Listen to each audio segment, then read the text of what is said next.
heart strong. Jesus, keep me from all wrong. I'll be satisfied as long as I walk, dear Lord, close to Thee. Just a closer walk with Thee. Grant it, Jesus, is my plea. Daily walking close to Thee. Let it be, dear Lord, let it be. Through this world of toil and snares, if I falter, Lord, who cares? Who with me my burden shares? None but Thee, dear Lord, none but Thee. Okay, there we go. So we are in chapter 2. We are switching from the burnt offering to the grain offering. Let's see, first 3 verses. When anyone presents a grain offering as an offering to the Lord, his offering shall be of fine flour, and he shall pour oil on it and put frankincense on it, and he shall then bring it to Aaron's sons, the priests, and shall take from it his handful of its fine flour and of its oil with all of its frankincense, and the priest shall offer it up in smoke as a memorial portion on the altar, an offering by fire of a soothing aroma to the Lord. And the remainder of the grain offering belongs to Aaron and his sons, a thing most holy of the offerings of the Lord by fire. And so it's an offering of fine flour. I don't believe this means cake flour, finely ground. I believe it means of high quality.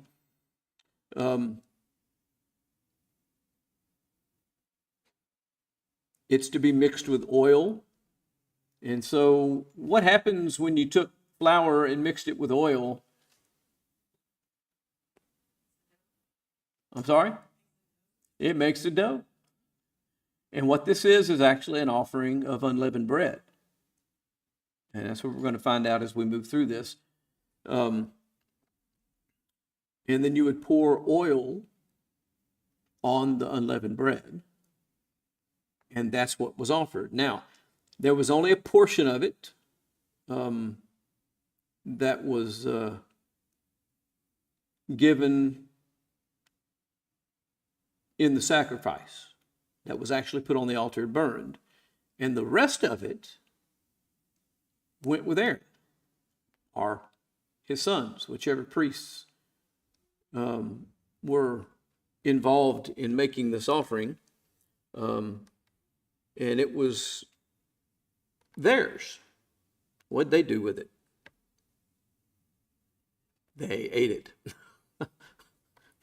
And so that was one of the many things that the priests were given for their service. There's also some meat that they received. There's other things that they received. Plus, they were given a portion of land, though it was not a territory like one of the tribes. The Levites were scattered throughout all of the territories in 10 cities. But they were given property in those cities, and they were given farmland around those cities, just like everybody else. And so when they weren't serving in the tabernacle or the temple, they had lives just like everybody else. And yet, God saw that the ones, when they went in and served at the tabernacle, had all of their needs met. And this is one of the ways that he provided for them. It is listen to what he says about this portion that Aaron keeps, or Aaron and his sons.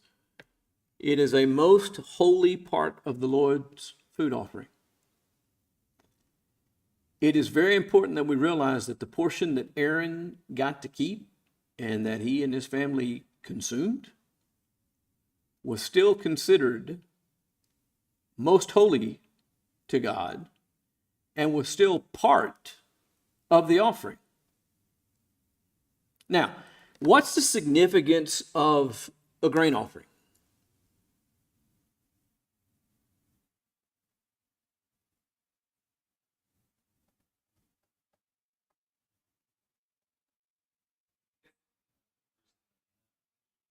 Okay, let's work with that. The manna was food. That is exactly what bread represents. Man shall not live by bread alone. Okay. I jokingly from time to time, especially at breakfast, will say, God said, man shall not live by bread alone, so pass the gravy. That's not the point of man shall not live by bread alone. It's not saying put jam on your biscuit. It's not saying you're supposed to have meat too. Bread stands for what? Food. Okay, so bread represents sustenance, which is exactly what the manna was, their sustenance. This meant that they were giving the very best that they had grown and produced for them to eat to God. And part of giving that to God was supporting the priests. And that support to the priest was part of the offering to God and was most holy to God. And it has to be understood in those terms. The grain offering was no small thing. We have idioms in our language. Among those idioms are something along the lines of, and there's variants of it, but something along the lines of, I'm not going to give you the bread off my table. What do we mean by that when we say something like that?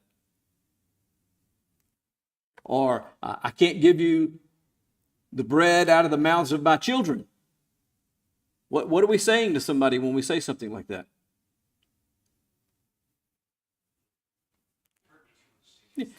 That's our sustenance. I can't give away my sustenance. I can't give away what is here for me to eat. This was no small sacrifice to give the grain offering. And we have to understand that. Their world revolved around, as their primary, I would suggest, source of food, around bread.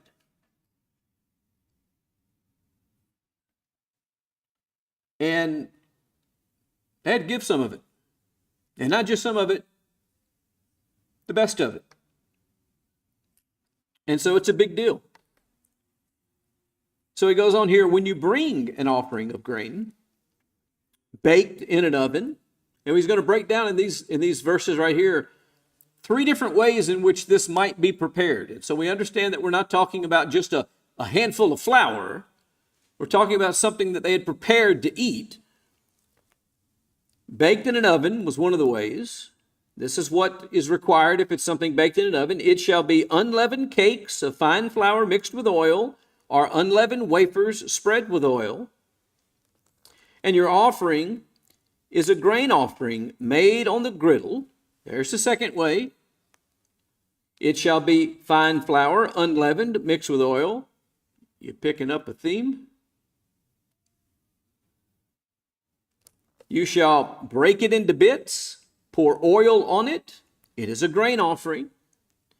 Now, if your offering is a grain offering made in a pan, so we can cook it in a pan, we can cook it on a griddle, we can cook it in an oven. Doesn't matter how it's cooked. What's the consistent part? It shall be made of fine flour with oil. When you bring in the grain offering, which is made of these things, to the Lord, it shall be presented to the priest, and he shall bring it to the altar. The priest then shall take up from the grain offering its memorial portion. I don't know how much that portion was. Doesn't specify here. And shall offer it up in smoke on the altar as an offering by fire of a soothing aroma to the Lord. And so there's a portion of the grain offering that gets burned on the altar, and the remainder of the grain offering belongs to Aaron and his sons, a thing most holy of the offerings to the Lord by fire. So it can be baked in an oven, it can be prepared on a griddle, it can be prepared in a pan. How it's cooked is not as important as what? What it is. And he was very specific. It's to be fine flour, mixed with oil, and it must be unleavened.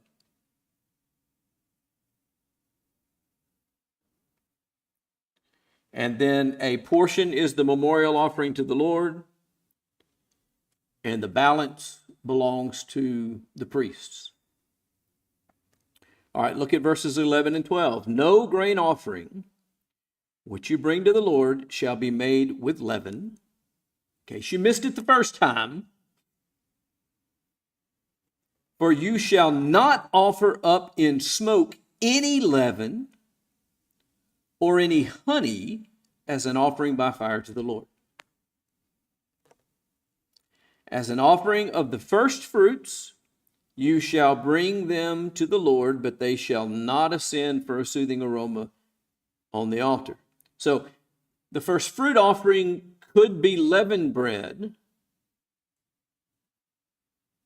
but it wasn't an offering that was burned. It didn't touch the altar. No grain offering made with leaven or honey. Doesn't go into any detail about the why not honey. I'm persuaded that there are natural things in honey that would have acted as a leavening agent, probably. And if it was mixed with honey, that would have made it impure in the sense of being leavened. But that's just a supposition on my part. The first fruits, it says, may be brought with leaven and honey, but the first fruit offering is not to be burnt. So this was something that was connected to the burnt offerings that were offered on the altar, given to God. Then verse 13, which I'm going to tell you was the one that I spent the most time trying to make sense of. Every grain offering of yours, moreover, you shall season with salt, so that the salt of the covenant of your God shall not be lacking from your grain offering. With all of your offerings, you shall offer salt. Now, this is kind of interesting because for many, many years, when I was coming up, I was told that you couldn't have salt on the unleavened bread because salt was leaven. That simply is not true. Because God was very clear that no leaven could be involved in the sacrifice, and none of these sacrifices could be offered without salt. So then we got to make sense of the salt. Why the salt? What's it about? I don't think it was just to make it taste better. Although I could make an argument that it might. I came up with three things that we need to consider. Did you notice the language, the salt of the covenant, that was in the verse? It's called the salt of the covenant of your God. Salt, I am told, in the ancient world was a symbol of permanence and preservation. Obviously, the preservation thing makes sense. It's still used as a preservative to this day. That's why beef jerky is so salty. That's why ham is so salty. There's a lot of other things out there that salt is used to help preserve. That is one of the things that they connected it with. I'll also tell you, in the ancient world, it was an extremely important substance that got used at sometimes and in some places as a form of currency. it was so valuable. But I don't think it had anything to do with the value. I think it had a lot more to do with this symbolic image of preservation. It prevents decay and corruption. And so it was added to these sacrifices and then linked with the covenant. And just for way of reminder, what is the covenant?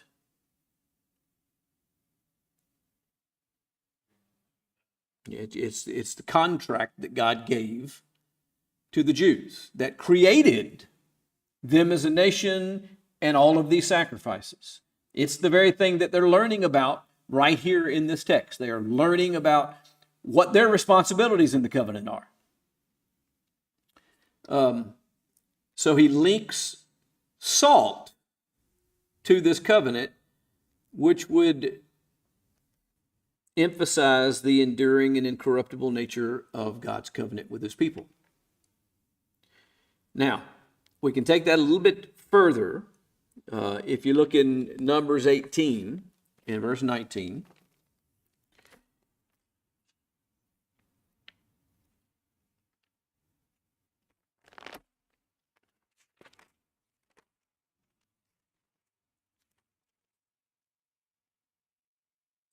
all the holy contributions that the people of Israel present to the Lord, I give to you and to your sons and daughters with you as a perpetual due. It is a covenant of salt before the Lord for you and for your offspring with you. There's that phrase again, covenant of salt. Again, suggesting that it's a perpetual covenant. This is an ongoing thing. And it's signifying this lasting binding agreement or covenant. Look also, if you will, at 2 Chronicles 13 to go a little bit further into the story. 2 Chronicles 13 and verse 5.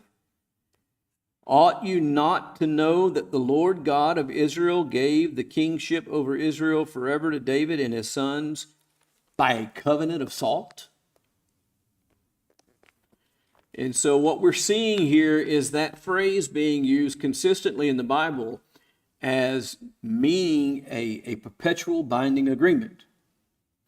And so there is that theological significance that is suggesting to them, since how it's called the covenant of salt, or the salt of the covenant, I guess is the way it's put in this verse. This is the salt of the covenant. This is what preserves it. This is what keeps it pure. This is what makes it perpetual. This is what makes it continually binding. And so it was of a sort of regular remembrance of the nature of the covenant that God had made with them. Much like we observe the Lord's Supper to perpetually remember the sacrifice of Christ on the cross, his body and the blood, this salt was added to this sacrifice to remind them of the nature of the covenant and remind them that it was there and it was binding. Then there's a messianic connection that you can make. When you get into the New Testament, Jesus would call his disciples in Matthew chapter 5 and verse 13 what? You're the salt of the earth. Reflecting the idea of the duty of Christians in this world to preserve and purify and have this identity as God's covenant people. So again, there's that connection to the covenant. The use of salt in every offering points toward the necessity of God's covenant being present in true worship. We don't get to worship God however we want to. We worship God within the covenant, which he set forth and gave to us. Just as he did in this sacrifice and said, it's got to be fine flour and it's got to be oil, and I want frankincense and oil put on it after the fact, and then I want it offered. And they weren't at liberty to offer any other kind of bread, or put any other ingredients in it, or do it in any other fashion or way. And oh, by the way, before it's an acceptable grain offering, there must be salt.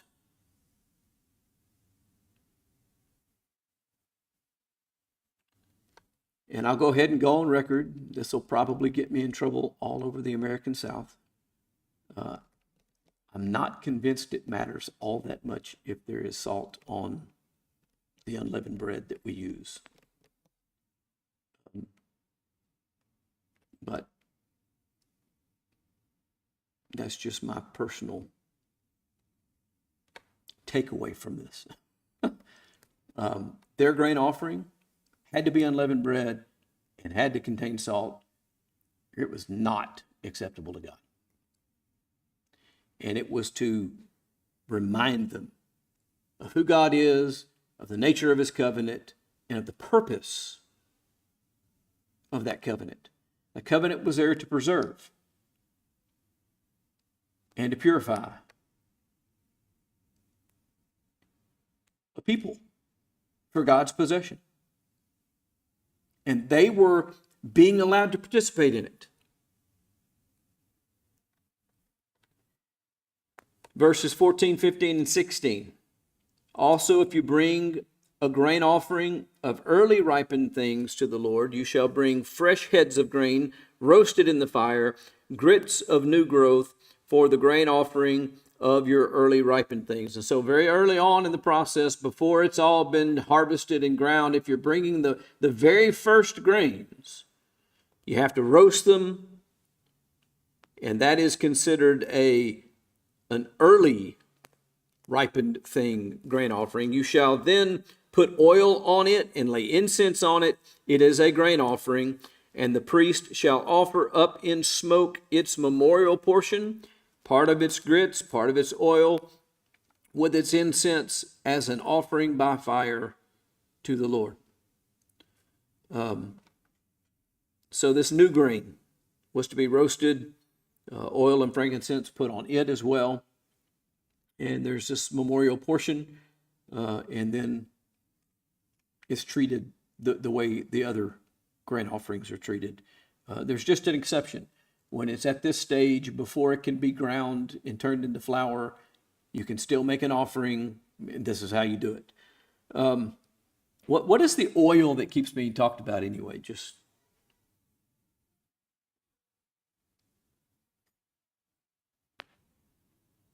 almost certainly olive oil. That was the Mediterranean mainstay. And so that's what we're talking about here. Leviticus 2 is providing instructions for these grain offerings, which is now a second type of offering. So we talked about the burnt offering, and now we've talked about the grain offering. These offerings, the grain offering represents dedication, represents thanksgiving, represents a recognition of God's provision. God's the one that gave it to us. We're giving back. We even use language oftentimes as we talk about taking up our week of collection to give back a portion of what God has blessed us with. It's based in this concept right here. These grain offerings demonstrate that worship wasn't limited to animals. The burnt offerings were all animal offerings. There's a lot of other animal offerings, but there's more than just animal offerings. And the grain offerings were one of those things. It included the fruit of the ground. Acknowledging what? Well, that's true, but God's the giver of our daily bread. This is where it comes from. We're going to acknowledge Him in this way. What part of life does God not touch? And what part of our life is off limits from God? And we're starting to see that the answer to that question is there is no part of our life that's off limits to God, and there is no part of our life that God does not touch, and there is nothing that isn't connected to Him, doesn't come from Him, and that we don't have a duty as His covenant people to offer back. Not of the coals, not of the leftovers, but of the fine, of the first fruits. Very, very important that we understand, and this is several times reminded to us in all of this chapter that this is a food offering to God.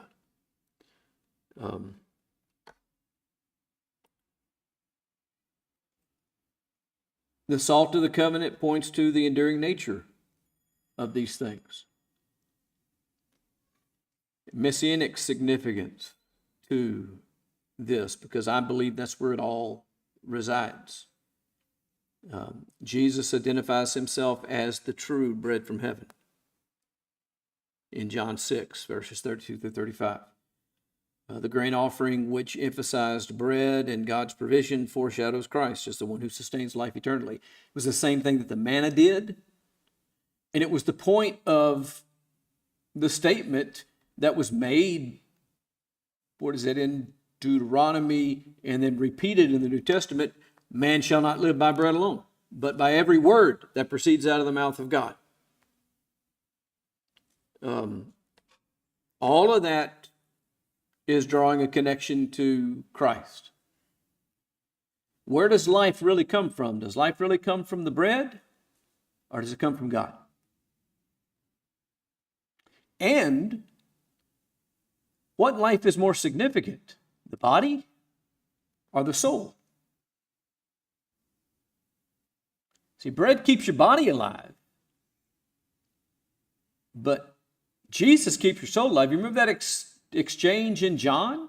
In chapter 6, where Jesus feeds the 5,000?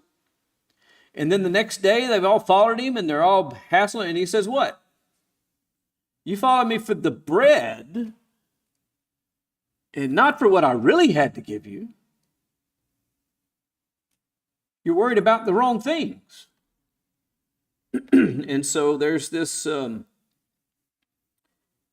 this spiritual aspect of this that we really need to see and understand. The requirement for offerings to be made without leaven recalls the calls to purity that we receive in the Scripture.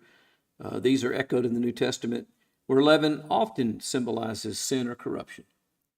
1 Corinthians 5 is one place where that's the case. The pleasing aroma to the Lord language that we see again in this chapter anticipates the sacrifice of Christ, who loved us and gave himself up for us, a fragrant offering and sacrifice to God. And so, again, all of this is yet foreshadowing what Christ is going to do. Christ is going to be our atonement. That's what we learned in chapter 1. Christ is going to be our avenue of thanksgiving and of life, which is what the grain offering is about. And then we're going to talk about at least 3 more different offerings, and that's the peace offering, the sin offering, and the guilt offering in the next 3 subsequent chapters, chapter 3, 4, and 5. Anybody have any questions about chapter 2? Proud of myself. I got all the way through the chapter.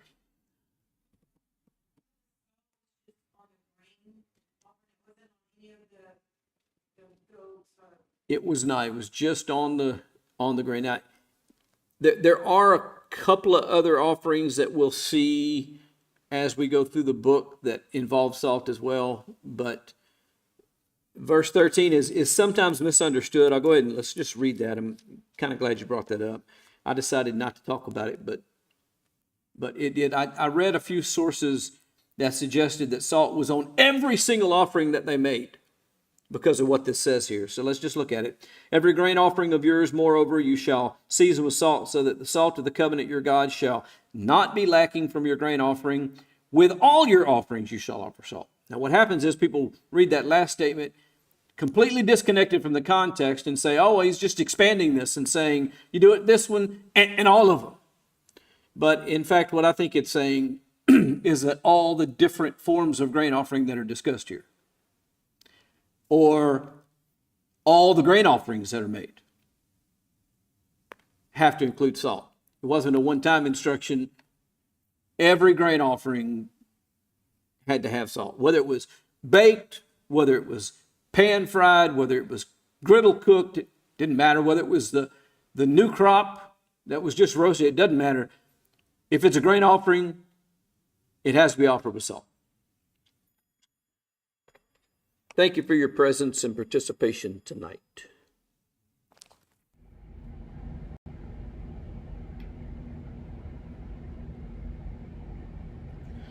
I am weak, but thou art strong. Jesus, keep me from all wrong. I'll be satisfied as long as I walk, dear Lord, close to thee. Just a closer walk with thee. Grant it, Jesus, is my plea.